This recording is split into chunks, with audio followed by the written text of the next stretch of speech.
जय हिंद बच्चों, मैं डॉक्टर रीना गुप्ता शासकीय नवीन उच्चतर माध्यमिक विद्यालय चूना भट्टी भोपाल से आप सभी का हिंदी की 12वीं कक्षा में स्वागत करती हूँ।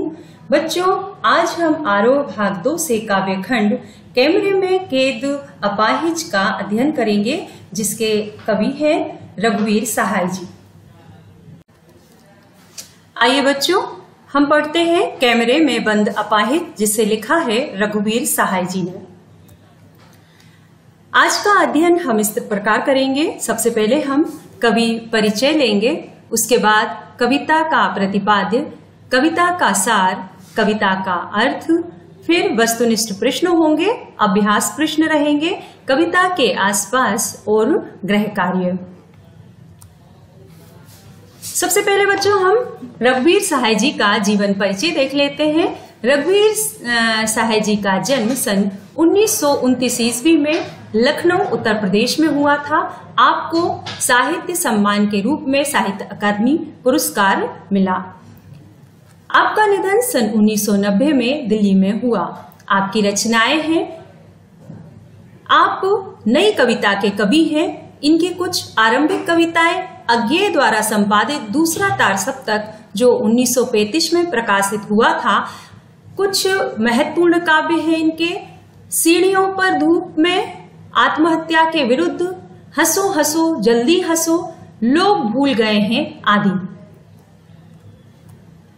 काव्यगत विशेषताओं में हम लिखेंगे कि रघुवीर सहाय ने अपने काव्य में आम आदमी की पीड़ा को व्यक्त किया है। ये साठोत्तरी काव्य लेखन के सशक्त, प्रगतिशील व चेतना संपन्न रचनाकार हैं। इन्होंने सड़क, चौराहा, दफ्तर, अखबार, संसद, बस, रेल और बाजार की बेलोस भाषा का मतलब होता है बच्चों खरा या सच्चा या किसी का लिहाज ना करने वाली, ऐसी भाषा का प्रयोग अपनी कविताओं में किया है। इन्होंने कविता को एक कहानीपन और एक नाटकीय वैभव दिया है। इन्होंने छोटे की महत्ता को स्वीकारा है, उन लोगों व उनके अनुभवों को अपनी रचनाओं में स्थान दिया है जिन्हें समाज में हाशिए पर रखा जाता है, मतलब जिनका समाज में कोई स्थान नहीं होता है। ऐसे विषयों पर, ऐसे व्यक्तियों के ऊपर उन्होंने कविताएं की हैं। भाषा शैली है, रघुवीर सहाय जी ने अधिकतर बातचीत की शैली में लिखा है। जब हम उनका काव्य पढ़ते हैं तो हमें ऐसा लगता है जैसे बातचीत ही चल रही है। ये अनावश्यक शब्दों के प्रयोग से बचते रहे हैं। इन्होंने कविताओं में अत्यंत साधारण तथा अनायासी प्रतीत होने वाली शैली में समाज की दारुण विडंबनाओं को व्यक्त किया है। साथ ही अपने काव्य में सीधी, सरल और सीधी भाषा का प्रयोग किया है। साहित्य में स्थान हिंदी काव्य परंपरा की नई कविता में रघुवीर सहाय जी का महत्वपूर्ण स्थान है। प्रतिपाद्य कैमरे में बंद अपाहिज का प्रतिपाद्य हम इस प्रकार लिखेंगे कि कविता को लोग भूल गए हैं, इसमें से लिया गया है। मतलब जो हम कैमरे में बंद अपाहिज को पढ़ रहे हैं वो लोग भूल गए हैं, एक काव्य संग्रह है, उसमें से लिया गया है। कविता में कवि ने शारीरिक चुनौती को झेल रहे व्यक्ति की पीड़ा के साथ साथ दूरसंचार माध्यमों के चरित्र को भी रेखांकित किया है। किसी की पीड़ा को दर्शक वर्ग तक पहुंचाने वाले व्यक्ति को उस पीड़ा के प्रति स्वयं संवेदनशील होने और उस दूसरों को संवेदनशील बनाने का दावेदार होना चाहिए।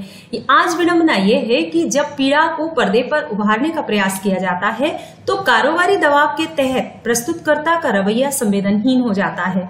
यह कविता टेलीविजन स्टूडियो के भीतर की दुनिया को समाज के सामने प्रकट करती है, साथ ही उन सभी व्यक्तियों की तरफ इशारा करती है जो दुख, दर्द, यातना, वेदना आदि को बेचना चाहते हैं।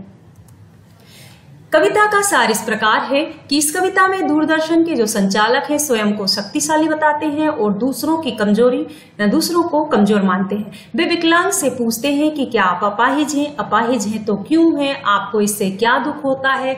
आप अपने जो आपके ऊपर दुख बीत रहा है उसे जल्दी जल्दी बताइए। प्रश्नकर्ता इन सभी प्रश्नों के उत्तर अपने हिसाब से चाहता है।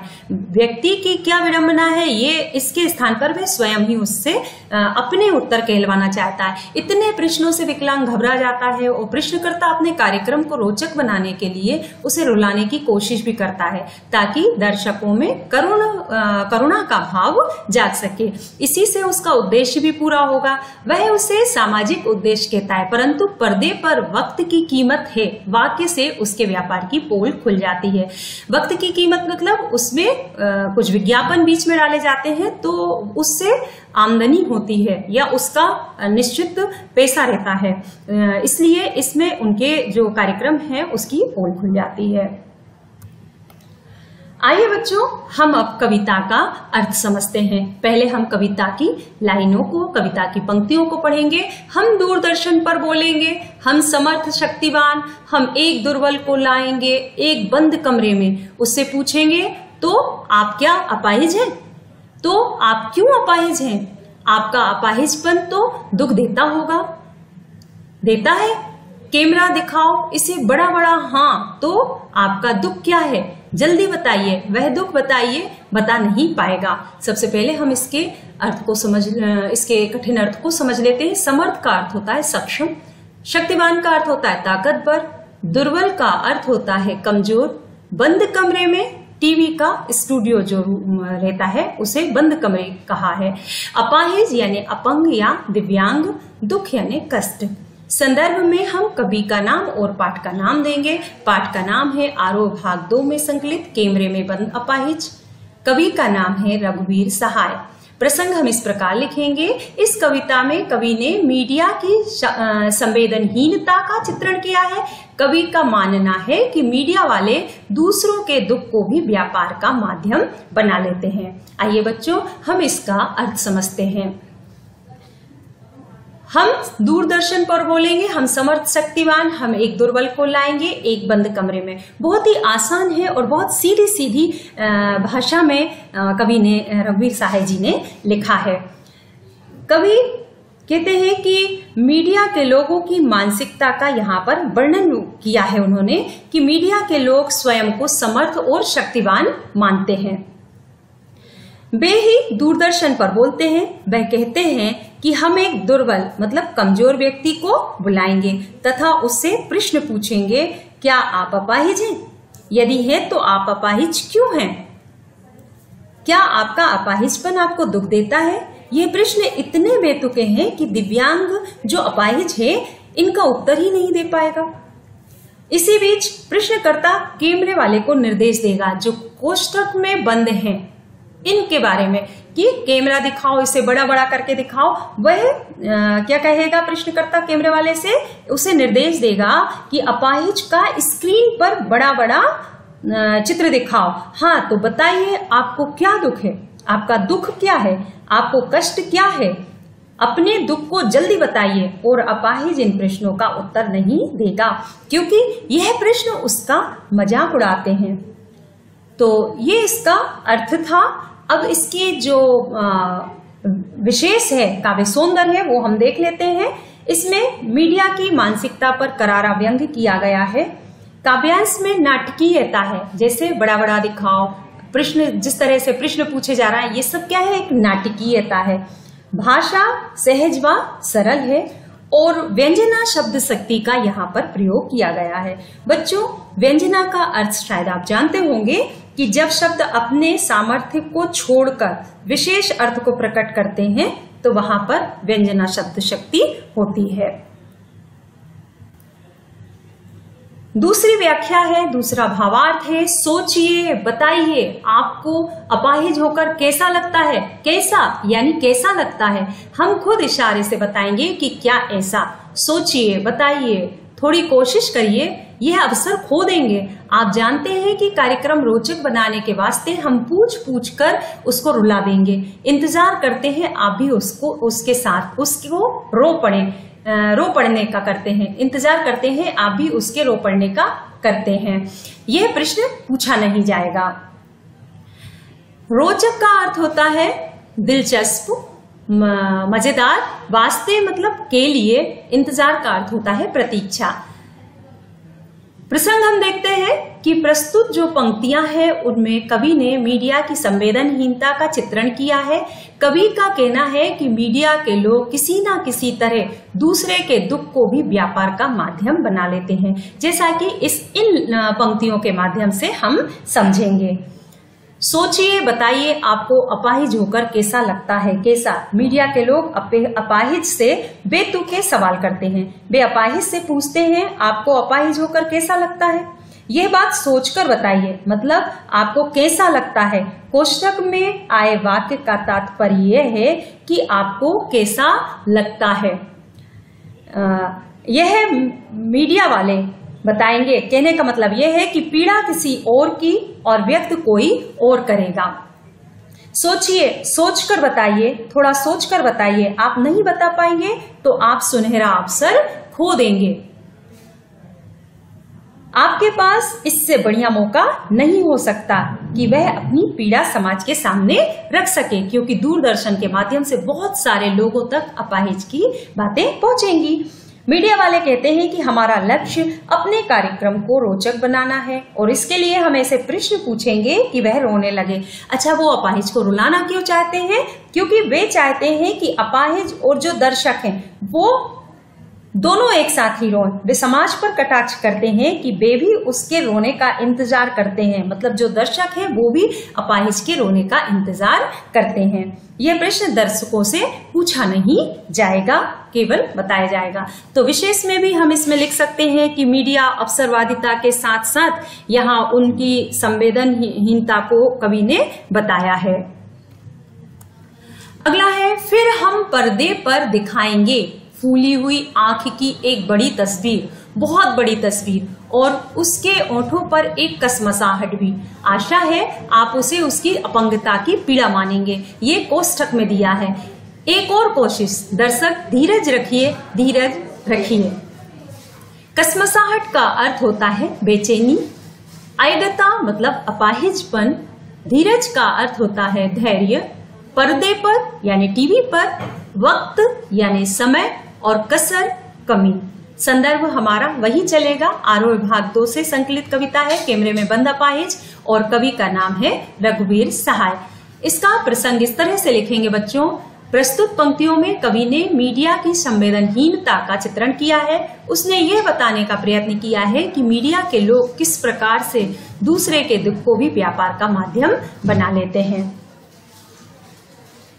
कवि कहते हैं कि फिर हम पर्दे पर दिखाएंगे फूली हुई आंख की एक बड़ी तस्वीर, बहुत बड़ी तस्वीर। कवि कहते हैं कि जो दूरदर्शन वाले हैं वे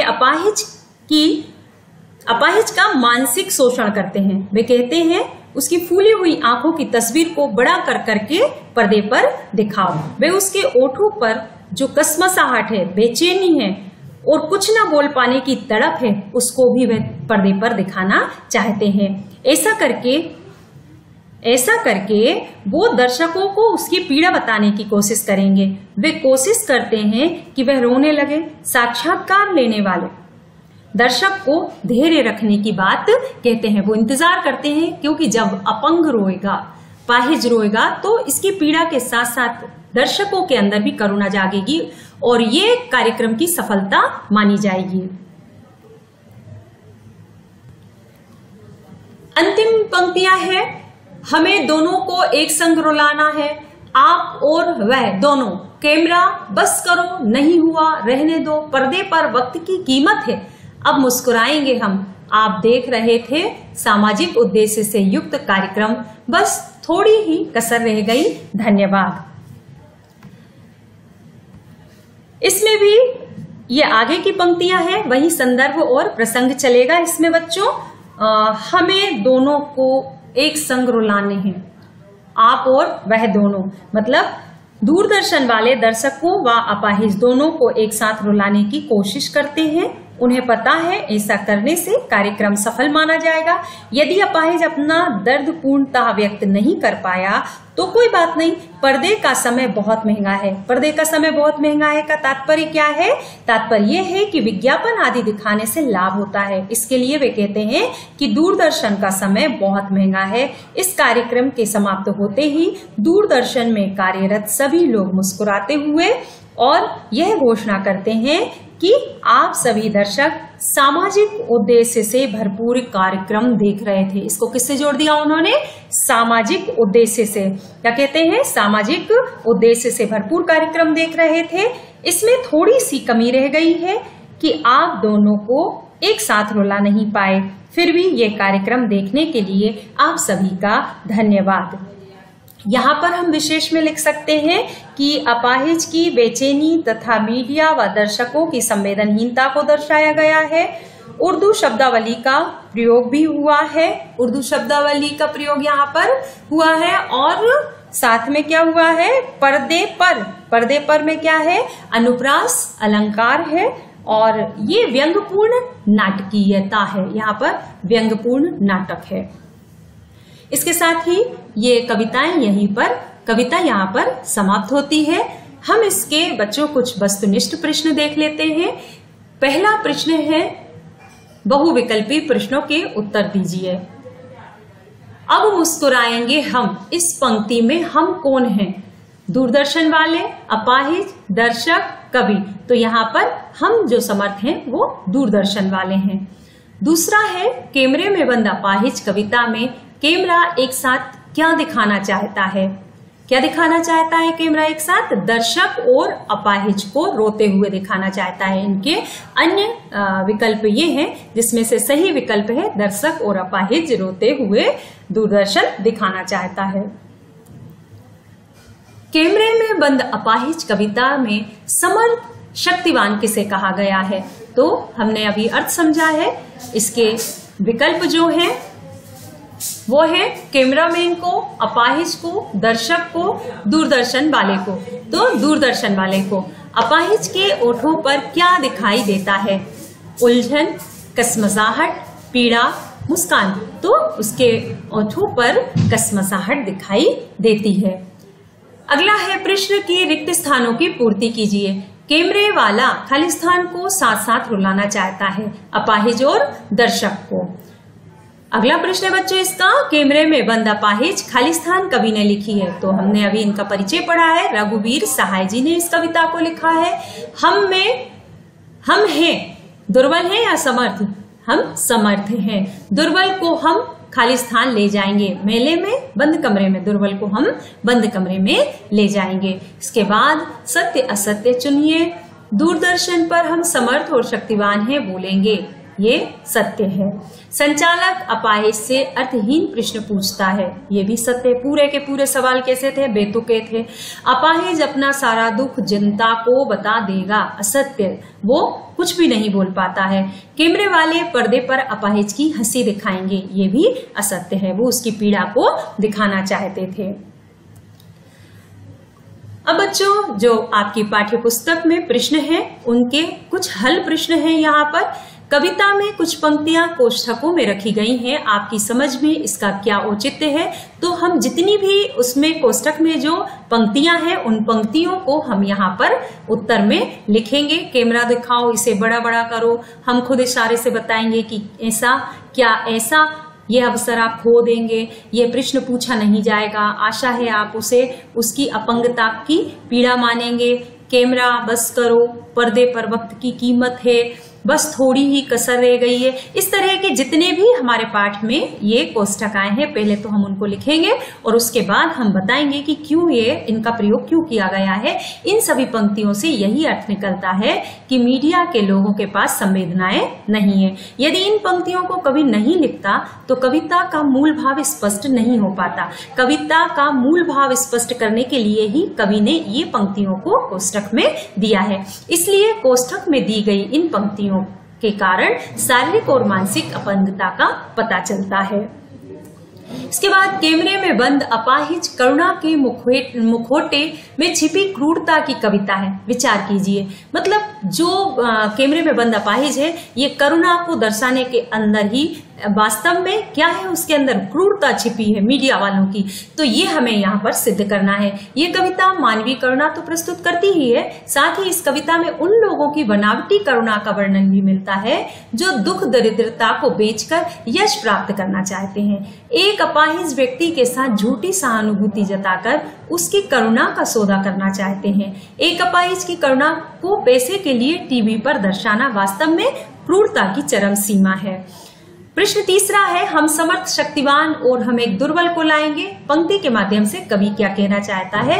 तो इस पंक्ति के माध्यम से ये एक व्यंग है। कवि यही बताना चाहता है कि मीडिया वाले जो हैं वो समर्थ और शक्तिशाली हैं, और इतने शक्तिशाली हैं कि वे किसी की भी करुणा को पर्दे पर दिखाकर उससे पैसा कमा सकते हैं। वे एक दुर्बल अर्थात अपाहिज को लोगों के सामने प्रस्तुत करते हैं और उसके बदले में सहानुभूति भी प्राप्त कर सकते हैं और प्रसिद्धि भी प्राप्त कर सकते हैं। यही उनका इन पंक्तियों से मंतव्य है।